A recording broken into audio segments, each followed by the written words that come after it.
नमस्कार दोस्तों, आज आपका फिर से जीवन बदल देने वाली एक और ज्ञान से भरी गौतम बुद्धा की इंस्पिरेशनल स्टोरी में आपका स्वागत करते हैं। आज की ये कहानी जीवन की तमाम छोटी बड़ी तरह की समस्याओं से परेशान इंसान को समाधान देगी। तो चलो शुरू करते हैं। एक किसान अपने गांव की परेशानियों से बहुत दुखी था। किसी ने उसे अपने दुखों के निवारण के लिए गौतम बुद्ध की शरण में जाने को कहा, जो कुछ दिनों के लिए यहाँ से कुछ दूर एक गांव में आया है। वह निश्चय ही तुम्हारे सब दुखों का निवारण करेगा। यह सुनकर किसान बड़ी इच्छा से गौतम बुद्ध की शरण में गया, ये सोचकर कि बुद्ध उसे उसकी समस्याओं, मानसिक पीड़ा, तनाव और दुखों से मुक्ति दिलाएंगे। वह बुद्ध के पास पहुंचा। उसने गौतम बुद्ध से कहा कि हे गौतम बुद्ध, मैं एक किसान हूं, मुझे खेती करना पसंद है, लेकिन बारिश कभी भी पर्याप्त नहीं होती और मेरी फसलें बर्बाद हो जाती हैं। पिछले साल मेरे पास खाने के लिए कुछ नहीं था और इस साल भी अत्यधिक बारिश के कारण फसल को बहुत नुकसान हुआ। मेरे पास खाने के लिए पर्याप्त भोजन नहीं है। किसान ने कहा, मैं शादीशुदा हूँ, मेरी पत्नी मेरा ख्याल रखती है, मैं उससे प्यार करता हूँ, लेकिन कभी कभी वह मुझे बहुत परेशान करती है और घर में बहुत क्लेश हो जाता है, जिससे मुझे लगता है कि अच्छा होता अगर वह मेरी जिंदगी में नहीं आती। मेरे भी 2 बच्चे हैं। कभी कभी मेरे बच्चे भी मेरा अनादर और अवज्ञा करते हैं, मेरे निर्देशों का पालन नहीं करते। किसान लगातार गौतम बुद्ध को अपने दुखमय जीवन के बारे में ऐसी तमाम बातें बता रहा है। बुद्ध उस दुखी किसान की समस्या को ध्यान से सुनते रहे। अपनी जिंदगी की सारी परेशानियां बताने के बाद जब उन्हें राहत महसूस हुई तो वह चुप हो गए। अब उसके पास बताने के लिए कोई और समस्या नहीं बची थी। अब वह चुपचाप बैठकर बुद्ध की ओर देख रहा था और अपनी समस्या का समाधान पाने के लिए गौतम बुद्ध के उत्तर की प्रतीक्षा कर रहा था। लेकिन गौतम बुद्ध चुप थे। किसान ने फिर कहा, हे गौतम बुद्ध, मैं आपकी शरण में आया हूँ, कृपया मेरे जीवन की इन समस्याओं का समाधान करें। गौतम बुद्ध ने कहा, मैं तुम्हारी कोई मदद नहीं कर सकता। किसान आश्चर्यचकित होकर बोला, अरे, यह आप क्या कह रहे हैं? सब कहते हैं कि आप सबके दुख दूर कर देते हैं, तो क्या तुम मेरी समस्याएं हल नहीं करोगे? इसलिए कि मैं एक गरीब किसान हूं। गौतम बुद्ध ने कहा, मुश्किलें हर किसी के जीवन में आती हैं। जीवन में दुख और परेशानियां आना स्वाभाविक है।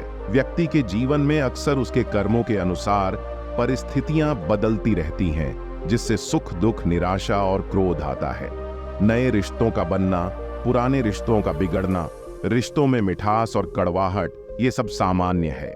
यह जीवन का हिस्सा है और यह जीवन का चक्र है। हकीकत तो यह है कि हम सभी के जीवन में 83 प्रकार की कठिनाइयां हैं। इन कठिनाइयों का समाधान आप और मैं नहीं कर सकते, कोई नहीं कर सकता।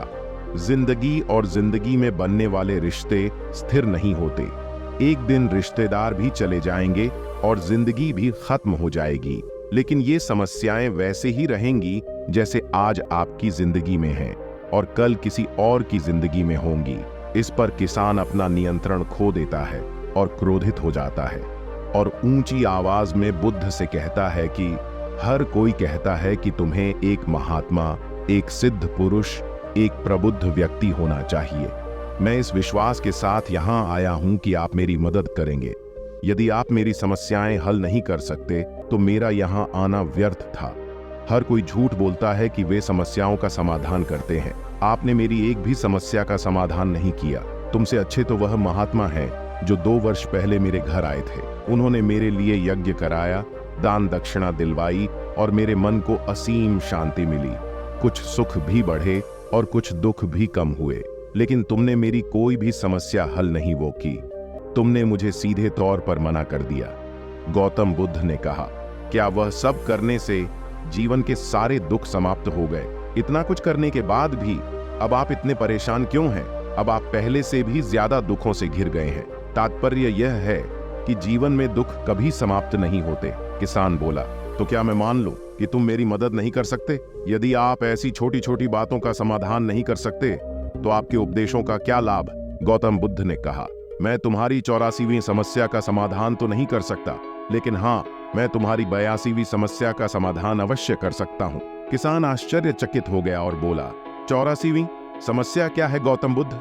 गौतम बुद्ध ने कहा, यानी कि तुम अपने जीवन में कोई समस्या नहीं चाहते। आपकी सारी समस्याएं इसी समस्या के कारण उत्पन्न हुई हैं। यदि आप इस तथ्य को स्वीकार कर लें कि जीवन में समस्याएं मौजूद हैं और समस्याएं जीवन का हिस्सा हैं, तो आप जीवन की समस्याओं से विचलित नहीं हो पाएंगे। आप जीवन में आने वाली समस्याओं से विचलित हो जाते हैं क्योंकि आपको लगता है कि आप दुनिया के सबसे दुखी व्यक्ति हैं, जबकि सच्चाई यह है कि हर किसी को अपना दुख सबसे ज्यादा महसूस होता है। लेकिन जिस दिन आप यह समझने लगेंगे कि मेरा कष्ट अन्य लोगों की तुलना में बहुत कम है, उस दिन से कोई भी दुख आप पर प्रभाव नहीं डाल पाएगा। जब तक आप नहीं चाहेंगे कि आपके जीवन में कोई परेशानी न आए और आप हर दुख दर्द से बचे रहें, तो यह संभव नहीं है।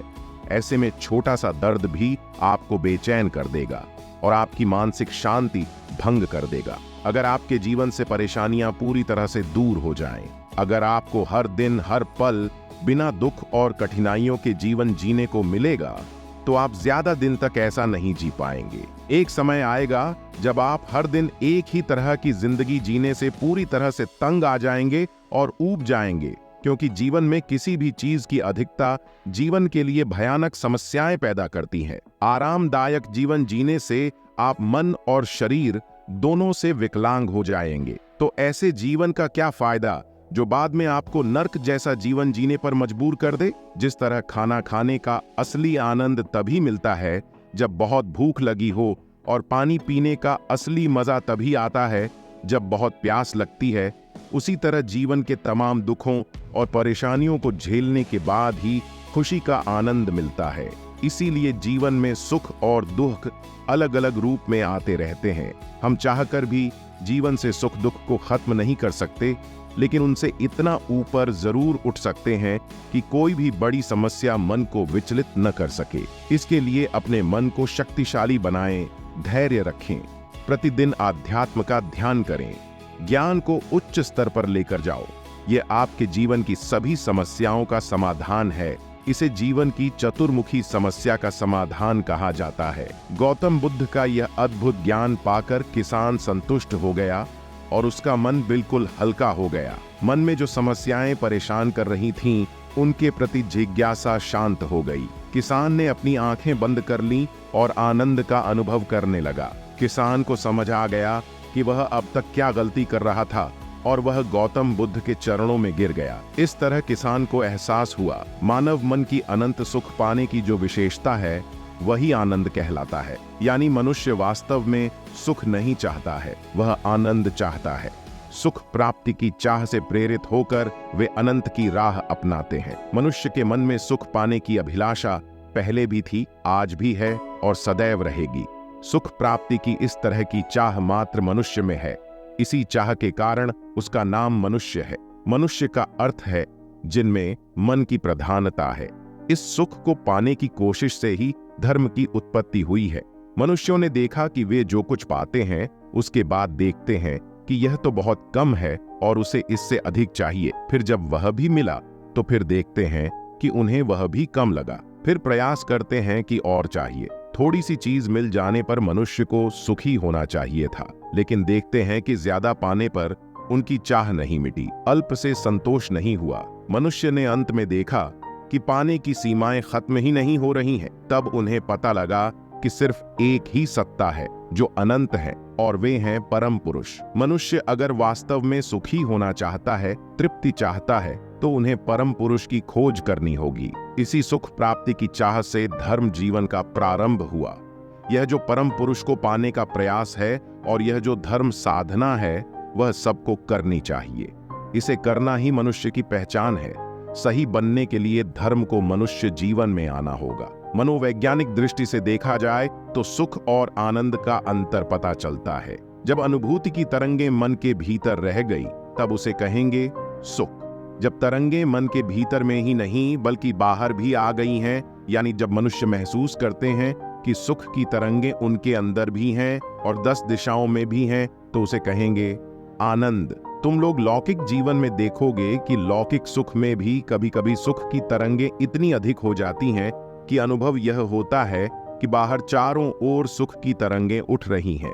उस दशा में स्वयं को संभालना कठिन हो जाता है। अधिक सुख होने से आदमी चिल्ला जाता है, कूदने लगता है, कभी कभी वह हंसता है, कभी कभी रोने भी लगता है। उसी प्रकार का सुख जब बराबर बना रहे तो उसे कहते हैं आनंद। यानी उनके मन का जो सुख है वह मन के अंदर सीमित नहीं रह पाता। सुख सीमित रहता है, पर कभी कभी अधिक हो जाने से वह बाहर निकल जाता है। परम पुरुष हैं आनंद के आधार, इसलिए परम पुरुष की प्राप्ति से मनुष्य को आनंद मिलता है। तुम लोग धर्म जीवन में हो, यही है मानव जीवन की पराकाष्ठा और यही है मानव जीवन की पहचान। धर्म जीवन में तुम लोग होगे और अन्य लोग धर्म जीवन में नहीं रहेंगे, ऐसा नहीं है। तुम्हारे इस प्रयास से कि सभी उस आनंद के रास्ते पर रहें, इससे दुनिया में शांति की प्रतिष्ठा होती है, और शांति की प्रतिष्ठा होने से मनुष्य भौतिक और आध्यात्मिक जीवन दोनों में आगे बढ़ाते रहते हैं। लौकिक और आध्यात्मिक जीवन दोनों में संतुलन रहने से ही सही प्रगति होगी, सिवाय इसके किसी अन्य प्रकार से सही प्रगति नहीं हो सकती। आज व्यस्तता, तनाव व असावधानी वृत्ति ने अधिकतर लोगों का सुख चैन छीन रखा है। धन दौलत, महंगी कार, ऊंचे बंगले, पद, पहचान, प्रभाव व पैसा होने पर भी आत्मिक संतुष्टि, तृप्ति व समाधान का अभाव जीवन को नीरस बना रहा है। ऐसे में निर्मल आनंद कैसे मिले, यह सीखना होगा, समझना होगा व छोटी छोटी खुशियों का महत्व समझना होगा, अन्यथा पूरी जिंदगी बीत जाएगी, कट जाएगी, लेकिन जिंदगी जी नहीं जाएगी। कुछ सामान्य बातों में बदलाव, दिनचर्या में सुधार व स्वयं के स्वभाव में निखार लाकर जीवन का आनंद उठाया जा सकता है। जीवन अनमोल है, सर्वोपरि है। जिस दिन अपने मनुष्य होने की कद्र करेंगे और ईश्वर का वरदान समझ जिंदगी का महत्व समझेंगे, सारी तकलीफें तुच्छ लगेंगी। अपने आप से प्यार करें, स्वयं पर नाज करें, अपने आप को महत्व देना सीखें, व स्वार्थ नहीं पर अपनी भावनाओं को न दबाते हुए खुद के लिए जीना सीखें। अपने शौक पूरे करें। अपने शौक चाहे बागवानी हो या संगीत, नृत्य हो या घूमना, ज्ञान प्राप्त करना, लिखना हो या व्याख्यान सुनना, मूवी देखना हो या सीरियल देखना, बिना गिल्ट पूरा करते रहने की कोशिश करें, स्वीकार करें। फिर है माफ करना सीखें। माफी मांगने में देर न लगाएं। रिश्तों में अक्सर कमजोरी आ जाता है। मन माफिक अपेक्षित व्यवहार न मिलने से तो माफ करने का क्षमता रखें। साथ ही लगे कि कोई नाराज है तो माफी मांग तुरंत रिश्तों की खटास दूर कर लें। ईगो त्यागे भाव हर रिश्ते को खोखला करता है व हम दुखी होते हैं। ईगो को दूर रखने से स्वाभाविक आनंद की अनुभूति महसूस करेंगे। फिर है भूलना सीखे। रिश्तेदार हो या दोस्त या सहकर्मी, उन्होंने क्या बुरा किया, क्या नुकसान पहुंचाया, इसका हिसाब रखने की बजाय भूलना सीखने से खुशी की मात्रा बढ़ेगी। उनकी गलतियों की सजा भगवान को समर्पित कर दे। फिर है तुलना करना। जलना त्यागे। ईश्वर ने सबको अपने अपने हिस्से की खुशियां प्रदान की हैं। जो हमें दिया उससे खुश हो। दूसरे से तुलना करने, ईर्ष्या करने से कुछ नहीं बदलेगा। फिर है दोस्तों वह परिवार का महत्व समझे। अच्छे दोस्त खुशी देंगे, उनका महत्व समझें। उनको वह परिवार वालों को समय दें, समय बिताए, प्रेम से सबका दिल जीतें, यही आपकी अमूल्य संपत्ति है। फिर है तनाव त्यागे। छोटी छोटी बातों का व्यर्थ तनाव न लें, समय सब ठीक कर देता है। अपनी परेशानियों को मित्रों व परिवार, पत्नी से शेयर करें, समाधान निकल ही आएगा। फिर है तारीफ करना सीखें। दूसरों की खुलकर प्रशंसा करने की मानसिकता विकसित करें। आपका कुछ कम नहीं होगा, लेकिन खुशी अवश्य मिलेगी। फिर है देने का सुख। कई बार छोटी छोटी आपके लिए अनुपयोगी वस्तुएं जरूरतमंदों को देने से अनजाने ही आनंद की अनुभूति दे जाती है। खिलौने, किताबें बांटते रहें। फिर है उम्र की गिनती भूलना सीखें। बार बार उम्र के संख्या को महत्व देने से निराशा हाथ लगती है। मन के अंदर छिपे बच्चे को जीवंत रखें। फिर है स्वास्थ्य का ध्यान रखें। जीवन का हर सुख तभी है जब शरीर स्वस्थ है। अतः सुबह की सैर, योगा व नियंत्रित भोजन से स्वयं को स्वस्थ रखें। फिर है दूसरों को तकलीफ न पहुंचाए। आपका व्यवहार, वाणी व विचारों की अभिव्यक्ति किसी की भावनाओं व आत्मसम्मान को ठेस न पहुंचाए तो आप आनंद में रहेंगे व क्लेश से बचेंगे। फिर है स्वार्थ व लालच में न आए। केवल अपने बारे में सोचने व स्वार्थ से लालच में आने से तनाव ही मिलेगा। अच्छाई ढूंढे लोगों में। सामने वाले में हमेशा अच्छाई ढूंढने का प्रयास करने से सकारात्मकता आती है, जो आनंद का मूल मंत्र है। आत्मावलोकन करने का प्रयास। हमें अक्सर अपनी गलती दिखाई या महसूस नहीं होती। दिन भर में 10 मिनट खुद को तलाशिए, सुधार अपने आप होगा। कई समस्याएं अपने आप सुलझेंगी। ईश्वर पर असीम विश्वास रखें। ईश्वर पर विश्वास रखने से सारी चिंताएं दूर होंगी। अपने कार्य सच्चाई व ईमानदारी से करने के बाद सब कुछ उस पर समर्पित कर दीजिए, सब अच्छा ही होगा। प्रकृति से सानिध्य स्थापित करें, फिर हैं स्वयं में लाना होगा बदलाव। अंत में सारे दुख व परेशानियों का समाधान केवल स्वयं में बदलाव लाकर ही संभव है। मुझे उम्मीद है कि आपको यह वीडियो पसंद आई होगी और काफी कुछ सीखने को मिला होगा। आप हमें नीचे कमेंट बॉक्स में कमेंट करके बता सकते हैं कि आपको ये वीडियो कैसी लगी, और ये वीडियो आपको अच्छी लगी तो इस वीडियो को लाइक, कमेंट, शेयर और सब्सक्राइब जरूर करें। धन्यवाद। मिलते हैं किसी और नई वीडियो में।